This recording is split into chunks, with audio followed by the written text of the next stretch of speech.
Hello friends, welcome back to our channel. So ఎలా ఉన్నారండి? అందరూ బాగున్నారా? ఈద్ ముబారక్ అండి. సో ఇక్కడ చూడండి, సేమియా చేశాను. ఇది నార్మల్ అందరూ చేసుకునే సేమియా కాదండి, ఇది వచ్చేసి కస్టర్డ్ సేమియా అనమాట. సో చాలా థిక్గా అయితే అయిపోయింది. బట్ ఇందులో తర్వాత పాలు వేడి చేసుకొని కొద్దిగా యాడ్ చేసేసుకోవాలి. సో చూస్తున్నారు కదా, చాలా టేస్టీగా ఉంటుందండి ఈ సేమియా అయితే.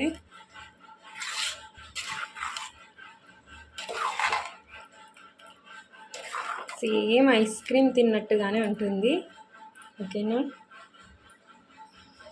అండ్ మరి మీరు రంజాన్ పండుగ ఎలా చేసుకున్నారో నాకు కామెంట్ చేయండి. ఓకేనా? ఇక్కడ చూడండి, మా పాప మెహందీ ఎంత బాగా, అసలు కలరే ఎంత బాగుంది చూడండి. కోన్ అయితే సూపర్గా ఉందన్నమాట.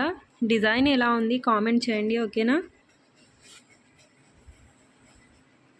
ఇది వచ్చేసి బ్లాక్ అండ్ రెడ్.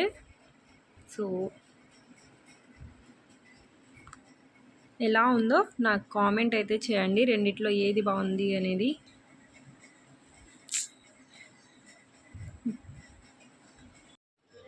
ఇంకా ఇక్కడ చూడండి, నెక్స్ట్ డే పండగ అయిపోయిన నెక్స్ట్ డే ఇంకా బట్టలు అవన్నీ వేసేసాను అనమాట వాషింగ్ మిషన్లో. సో ఇక్కడ క్లాత్స్ అయితే వాష్ అవుతూ ఉన్నాయి. ఇంకా నెక్స్ట్ ఇక్కడ కిచెన్ పని అలాగే ఉందండి. ఇంకా కిచెన్ కూడా క్లీన్ చేసుకోవాలి. ఇక బ్రేక్ఫాస్ట్ అయిన తర్వాత టీ పెట్టేశాను అనమాట. ఇంకా బ్రేక్ఫాస్ట్లో సేమియా అలాగే ఎగ్ రైస్ అయితే చేసుకున్నాము. ఇంకా సో చూడండి, సో ఇంకా ఆఫ్టర్నూన్ కోసం వంకాయ మెంతి కూర పప్పు అలాగే చికెన్ ఫ్రై అండి.